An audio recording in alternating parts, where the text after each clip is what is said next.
ఈ రోజే డౌన్లోడ్ చేయండి. మీ ఫేవరెట్ షోస్ చూడండి. అమ్మే కౌశికి రామ్మే.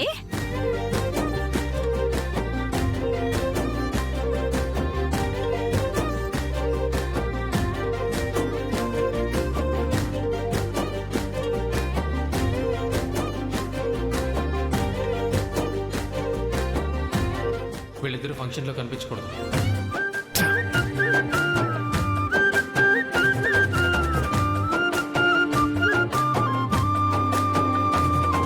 చక్కటి బిడ్డకి నా చెల్లెలు జన్మనివ్వాలి, సంతోషంగా ఉండాలి. కాచి అల్లుడు గారు రండి. వెళ్ళు. పద కాచి.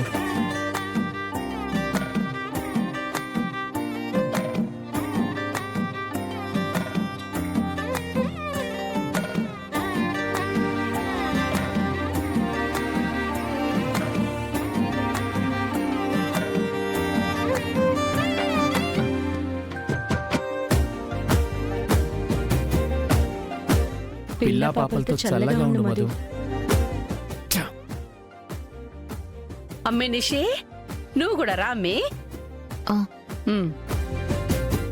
జగదాత్రి, నువ్వు కూడా వెళ్ళు.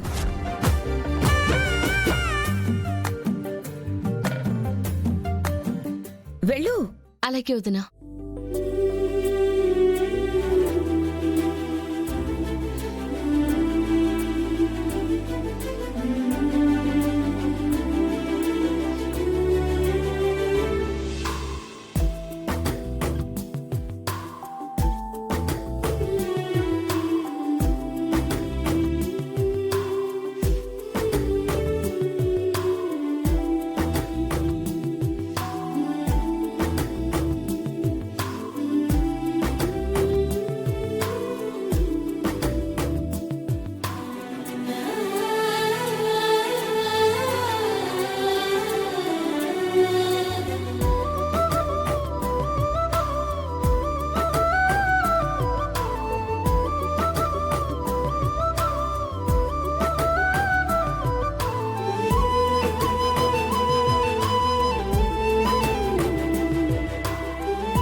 దంపతులుగా ఆశీర్వదించాల్సింది.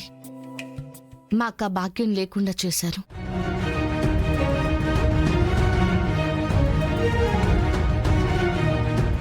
ఇక్కడ సొంతన్నకే లేదు, మేమేమనుకోవాలి? నేనన్నది అబద్ధమేం కాదు, నిజమే కదా. అసలు నేరాలంటే ఏంటో తెలియని వాళ్ళలా ప్రవర్తిస్తున్నారు. అరే, ప్రపంచంలో నేరాలు చేసిన వాళ్ళే లేరా? పెద్ద పెద్ద ఘోరాలు చేసిన వాళ్ళే దర్జాగా దొరల్లా తిరుగుతున్నారు. అరే, నా భర్త ఏదో తెలియక చేస్తే పెద్ద ఖైదీలాగా గదిలో బంధించారు. సీమంతానికి రాకూడదని శాసించారు. ఇదిక న్యాయం. చెల్లి సీమంతం చూడాలని అన్నయ్యకుండదా? తను కూడా నాకు అనవసరం. ఉండకూడదు, ఉండకూడదు, ఉండకూడదు, ఉండకూడదు. వంశీ, నీ మాటకు విలువిచ్చే కదా వాళ్ళ మనసంతా ఇక్కడే ఉన్నా మనసు చంపుకొని ఆగుతున్నారు. ఈ ఇంటి ఆడబిడ్డ తొలిచూలు సీమంతం వంశీ. అన్నయ్యల ఆశీర్వాదం మీకు పుట్టబోయే బిడ్డకుంటే చాలా మంచిది. 4 అక్షింతలు వేసి వెళ్ళిపోతారు. ఒప్పుకోవచ్చు కదా వంశీ? ఏంటదిరా, నా మాటకి విలువిస్తున్నాను అంటూనే మీ మాటకు ఒప్పుకోమంటున్నారు? అప్పుడు నా మాట ఏమైనట్టు? మీరు గాలికి వదిలేసినట్టేనా? అట్టాని కాదు అల్లుడు గారు. చెల్లెలంటే అబ్బోడికి పానము. మాధురికి కూడా అన్నంటే అంతే ఇష్టం కదా. అమ్మి కూడా అన్న ఆశీర్వదిస్తే బాగుండు అనే కదా కోరుకుంటాంది. కడుపుతో ఉన్నోళ్ల కోరిక తీర్చాలి అల్లుడు గారు. అయిపోయింది అత్తయ్య. వదిని చెప్పింది మీరు అడుగుతోంది ఒకటే కదా. ఒప్పుకోనని తెలిసి ఎందుకు సోది పెడుతున్నారు?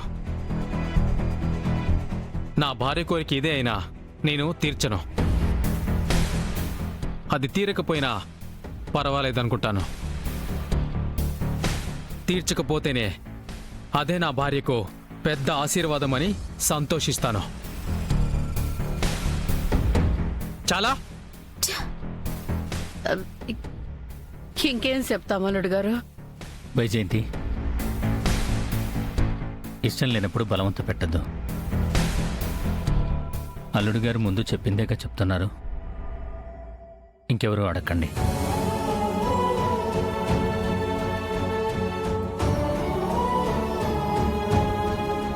చూడు వంశీ, మా అన్నయ్యల ఆశీర్వాదం మన బిడ్డకి నాకు శ్రీరామ రక్షలా ఉంటుంది. కాదనుకు వంశీ. ఇప్పుడు నువ్వు మొదలు పెట్టావా? అంటే ఇందాక కేదార్తో ఆగిందంతా అబద్ధమే కదా? నువ్వెన్ని నాటకాలాడినా నా మనసు మారదు. నీకు నేనే శ్రీరామరక్ష. కామ్గా ఉండు. మీ ఆశీర్వాదాలు అయిపోతే వెళ్ళిపోతాం.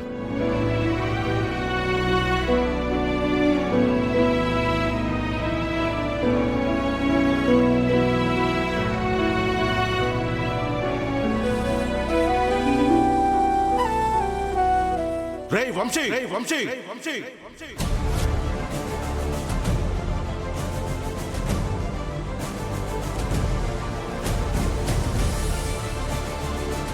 అన్నా, మీరు ఇక్కడికి ఎందుకు వచ్చారన్నా? ఇక్కడున్నావని తెలిసి పదన్నన్నా, బయటికి వెళ్ళి మాట్లాడుకుందాం. బయట మాట్లాడేదే అయితే నిన్ను బయటికే రమ్మనేవాణ్ణి కదరా. నువ్వు చేసిన మోసం నీ అత్తింటోళ్ళకి కూడా తెలియాలి కదా. అన్నా, నా భార్య సీమంతా జరుగుతోంది. ఇక్కడేం మాట్లాడొద్దన్నా, ప్లీజ్ అన్నా. హా, అబ్బో, పరువు పోతుందనా? ప్రతాప్, ముందు ఇక్కడి నుంచి వెళ్ళు. ఆయన నీకు ఫోన్ చేస్తారు. ఎవడికి కావాలి ఫోను?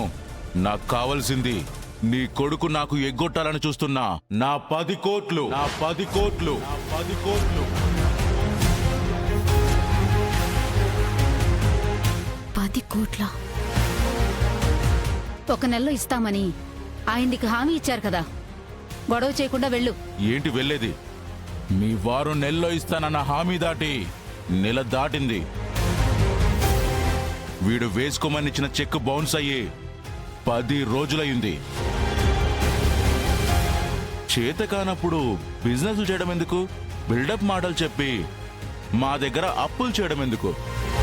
ప్రతాప్ అన్నా, కొంచెం సరిగ్గా మాట్లాడండి. బిజినెస్లో లాస్ వస్తుందని ముందే తెలిస్తే చేస్తామా? లాస్ వచ్చింది, ఏం చేస్తాను? ఇదిగో ఇలా మాట్లాడుతున్నాడు. అడిగితే నీకు చేతనైంది చేసుకో అంటున్నాడు. అందుకే నాకు చేతనైందేంటో చూపిద్దామనే ఇక్కడికొచ్చా. ఏం మాట్లాడుతున్నావు ప్రతాప్? ఒక్కటే మాట, మర్యాదగా ఇప్పుడు నా డబ్బులు నాకు ఇస్తారా? సీమంతానికి కూర్చున్న నీ కోడల్ని తీసుకెళ్ళమంటారా? తీసుకెళ్ళమంటారా? తీసుకెళ్ళమంటారా? తీసుకెళ్ళమంటారా?